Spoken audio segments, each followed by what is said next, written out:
ኣብተን 9 ሰከንድ ከመልኣ ድማ ኩሎም ቶም ጋርድታትን ሎሬንዞን ኣብ መሬት ይወድቁ።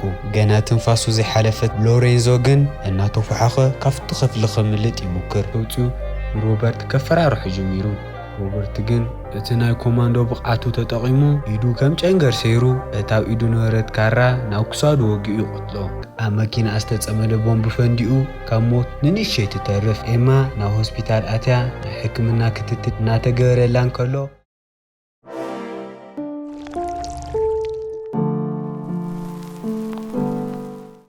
ፊልምና ዝጅምር ኣብ ጣልያን ሲሲሊ ዝበሃል ቦታ ኣብ ናይ ወይኒ ሕርሻ እዩ።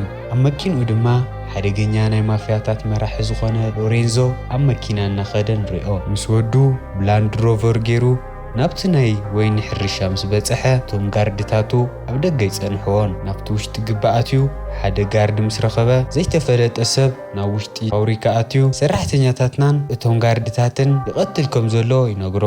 ሎሬንዞ ሽጉጡ ኣቀባቢሉ ንወዱ ካብ መኪና ንኸይወርድ ነጊሩ ናብቲ ውሽጢ ፋብሪካ ይኣቲ። ምስቲ ሓደ ዓጃቢኡ ኮይኑ ናብቲ ውሽጢ ቀስ እናበለ እንትኣቲ ድማ ኣብቲ ገዛ በብቦትኡ ዝወድቑ ሬሳ ናይ ዓጀውቱን ሰራሕተኛታቱን ይረክብ። እዞም ሬሳታት ሓደ ብሓደ እናሰገረ ናብቲ ውሽጢ ፋብሪካ ምስ ኣተየ ሮበርት ብዝተወሰኑ ጋርድታቱ ተኸቢቡ ሽጉጥ ተደቂንዎ ኮፍ ኢሉ ይጸንሖ። ሮበርት ናብዚ ፋብሪካ ዘምጽኦ ምኽንያት ሎሬንዞ ሓደገኛ ናይ ማፍያ መራሒ ምዃኑ ጥራይ ዘይኮነ እቲ ፋብሪካ ናይ ኣሸበርትን ብዙሓት ማፍያታትን ንብረትን ሓሽሽን መሳርሕታትን መከፋፈሊ ነጥብ ገይሩ ስለ ዝጥቀመሉ እዩ።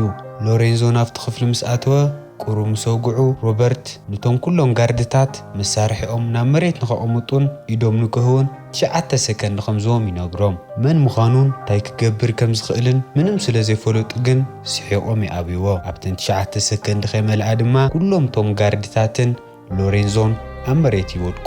ገና ትንፋሱ ዘይሓለፈት ሎሬንዞ ግን እናተፈሓኸ ካብቲ ክፍሊ ክምልጥ ይሙክር። ሮበርት ተሲኡ መሳርሒ ካብቲ መሬት ተልዒሉ ሎሬንዞ ኣብ ገጹ ይቆጥሎ። ሮበርት ድሓር ትሕት ኢሉ ካብ ቁልፊ ሎሬንዞ እታ ተድልዮ መፍትሕ ወሲዱ ናብቲ መጋዝን ይኣቲ። ናብቲ መጋዝን ኣትዩ $300,000 ሒዙ ኣብ ሻንጡ ይወፅእ። እቲ $300,000 ካብ ኣሜሪካ ተሰሪቑ ዝመጸ እዩ።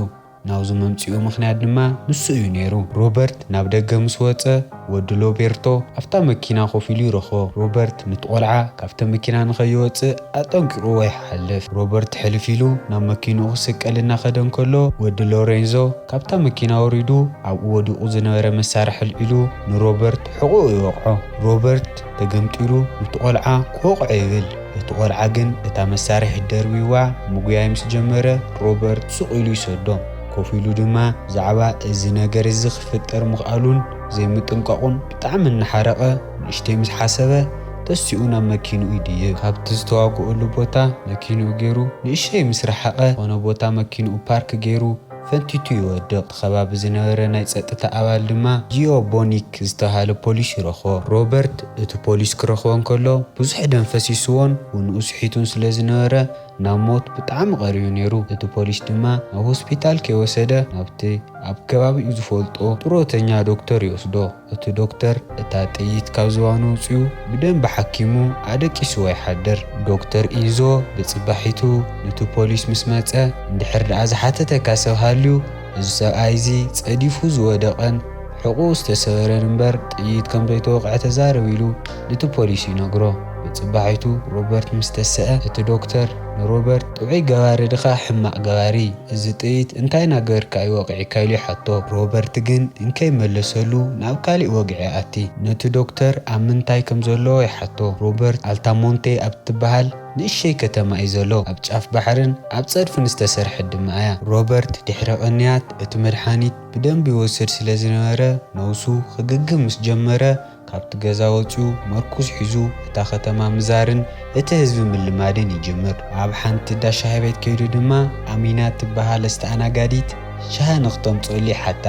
እሳ ግን ቡና ሒዛ መፅያ ቡና ናብ ምስ ጣዕምካዮ ሻሂ ክትፀልኦ ኢኻ ብምባል ብግዲ ቡና ክሰቲ ትገብሮ። ቀስ እናበለ ድማ ሮበርት ምስ ኣሚናን ካልኦት ነበርቲ እታ ከተማን ብጣዕሚ ቅርርብ ዘለዎን ብጣዕሚ ዝኽበር ሰብን ይኸውን። ሓደ ምሸት ሮበርት ኣብ ገዝኡ ኸይዱ ኢማ ኮነልስ ዝተባሃለት ናይ CIA ሰራሕተኛ ደው ኢሉ ይረኽባ ብዛዕባቱ ኣብ ሲሲሊ ዝረኸቦ ናይ ሓሽሽ መጋዘንን ኣብኡ ተኸዚኑ ዘሎ ሚልዮናት ዶላራትን ኢንፎርሜሽን ይህባ እሳ ድማ እቲ ሓበሬታ ተቐቢላ ናብቲ ቦታ ብዙሓት ኣባላት ምርመራን ምፅራይን ፖላዊስ ሒዛ ትኸይድ ኣብቲ መጋዝን ድማ ኣብ ጣልያን ሙሉእ ኣሎ ተባሂሉ ዘይሕሰብ ሓሽሻትን መጠን ገንዘብን ይርከብ ምስኡ ድማ ኣብ ካሊእ ከባቢ ተራእዩ ዘይፈልጥ ካፕቲጎን ዝተባሃለ ናይ ሓሽሽ ዓይነት ብበዝሒ ይርከብ ከተማ ድማ ቪንሰንት ዝተባሃለ መራሒኣ ከሞራ ማፍያ ዝተባሃሉ ሓያላት ጋንግታት ኣለዉ ትልምን ሓሳብን ዞም ማፍያታት ነታ ከተማ ድማ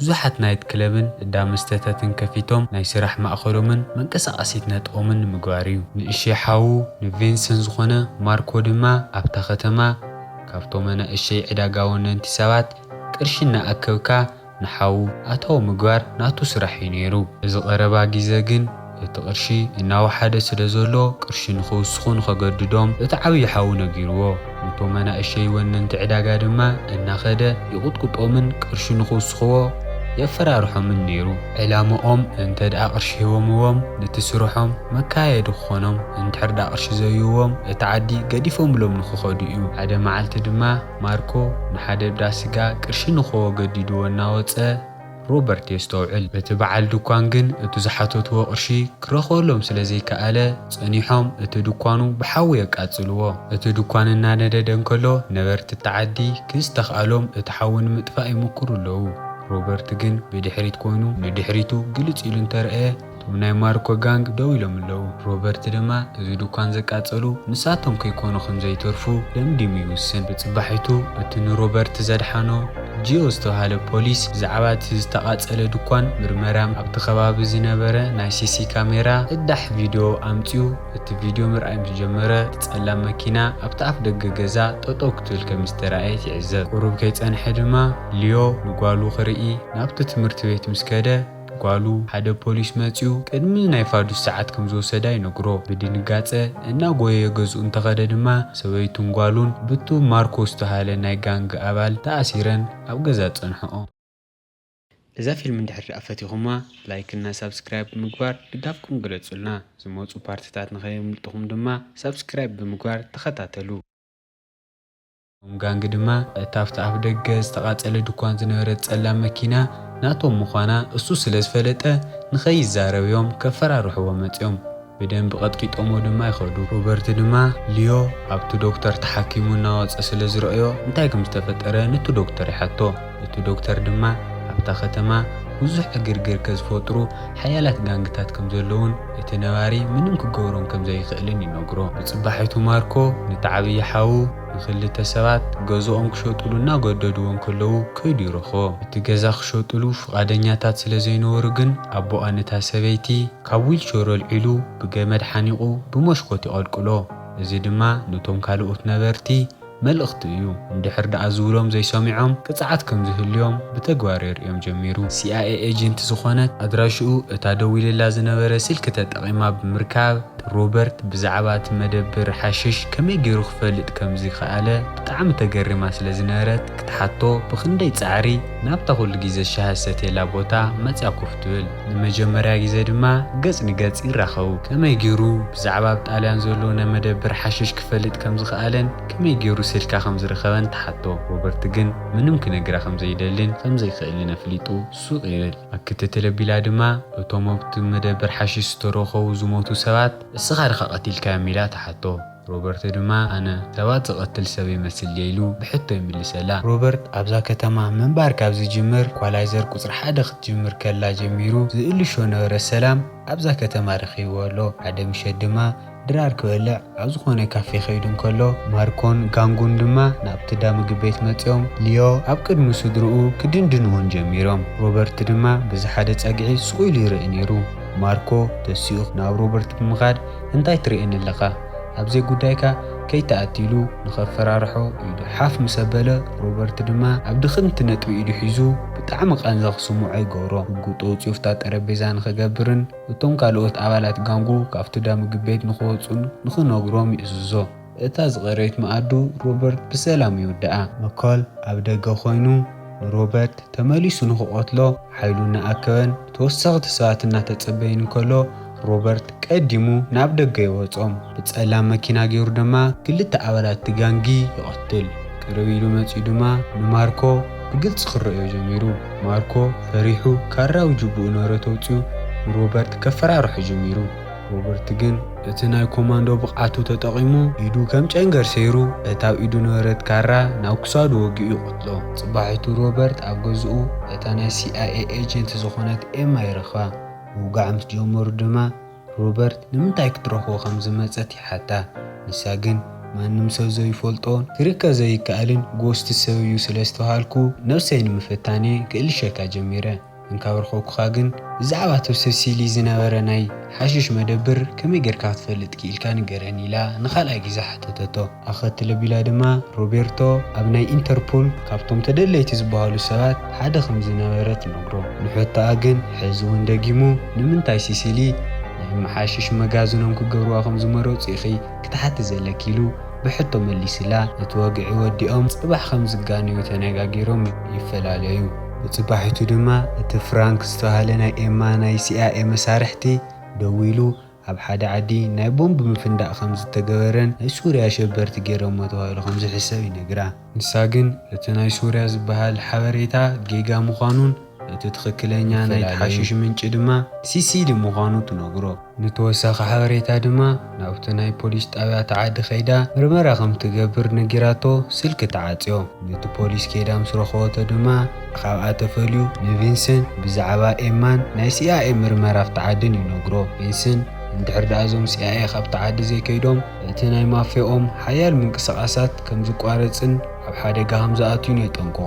እሺ እንድሕር ደኣ ኢልዎ ድማ ንኤማ ባዕሉ ከም ዝውድአሉ ይነግሮ። ቪንሰን ድማ ተናዲዱ ነቲ ፖሊስ ኢዱ ቆሪፁ ንዓይ እንታይ ከም ዝገብር ምንጋር ሓዲግካ ነቲ ንእሽተይ ሓወይ መን ከም ዝቆተሎ ብደንቢ ጌርካ ጻርየለ ኢሉ ይሰዶ። ናብ ኤማ ተመሊስና ድማ ምስ ሮበርት ብስልኪ እናውግዐት ሮበርት እቶም ቦምብታት ዘፈንድኡ ኣለውን ሓሽሽ ካብ ሃገር ናብ ሃገር ዘንቀሳቐሱ ኣለውን እቶም ኮሞራ ዝተባሃሉ ናይ ተዓዲ ሳግ ጋንግታት ምዃኑ ብስልክና ነገራ እንከሎ እቶም ጋንግ ኣብ መኪና ዝተጸመደ ቦምብ ፈንዲኡ ካብ ሞት ንንእሽተይ ትተርፍ። ኤማ ናብ ሆስፒታል ኣትያ ናይ ሕክምና ክትትል እናተገበረላ እንከሎ መሳርሕታት ፍራንክ መጺኡ እቲ ምርመራኣ ባዕሉ ከም ዝቕጽለላን ብዛዕባኡ ክትጭናቕ ከም ዘይብላን ነጊርዋ ይኸይድ።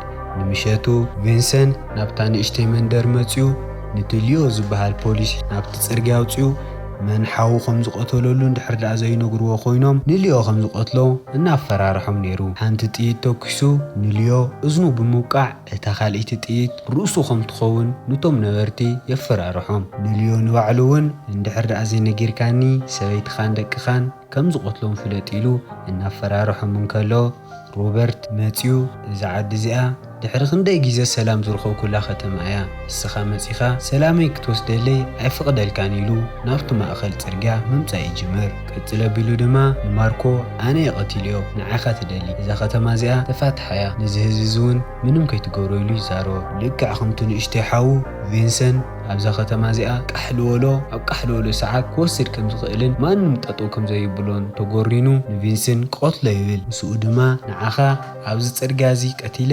መምሃሪ ንዝኹሎ እዚኣኒ ህዝቢ ክገብረካ እየ እንድሕር ደኣ ሓደ ሰብ ካብ ቃሊ ሓሊፉ መዋቱ ምዃኑ ክፈልጥ ኣለዎ ኢሉ ኣብ ቅድሚቶም ነበርቲ ይዛረብ። ንሮበርት ቅድሚ ምቕታሉ ግን እቲ ዶክተር ናይ ባዕሉ ክላሽ ሒዙ ብምምጻእ ንቪንሰን ቆትሎ የፈራርሖ። እቶም ነበርቲ ድማ ሓደ ብሓደ ኩላቶም ስልኮም እናወፁ ምቕራጽ ይጅምሩ። ቪንሰን ድማ ናይ ድሕንነቱ ጉዳይ ኣፍሪሕዎ ካብቲ ከባቢ ሽጉጥ ኣእትዩ ቀልጢፉ ይጠፍእ። ናብ መሕበኢ ቦትኡ ተመሊሱ ድማ ናይ ሓዉ ቀታሊ ሕነ ንምፍዳይ ብጽባሒቱ ኣብ ኣልታሞንቴ ሓያል መጥቃዕቲ ኸውርድ ፕላን ነውፅእ እንከሎ እቲ ኩሉ ግዜ ሓደ ስጉሚ ብቕድሚት ዝጸንሕ ሮበርት ግን ናብቲ መሕበኢኦም እታ ምሸት ንሳ ብምኻድ ነቶም ናይ ቪንሰን ኣባላት ጋንግ ሓደ ብሓደ ማንም ሰብ ከይሰምዐ ይቆትሎም። ቪንሰን ኣብ ምህራሱ ደቂሱ እንከሎ ካብ ላዕሊ ዝነጥብ ናይ ጋርድታቱ ደም የተስኦ።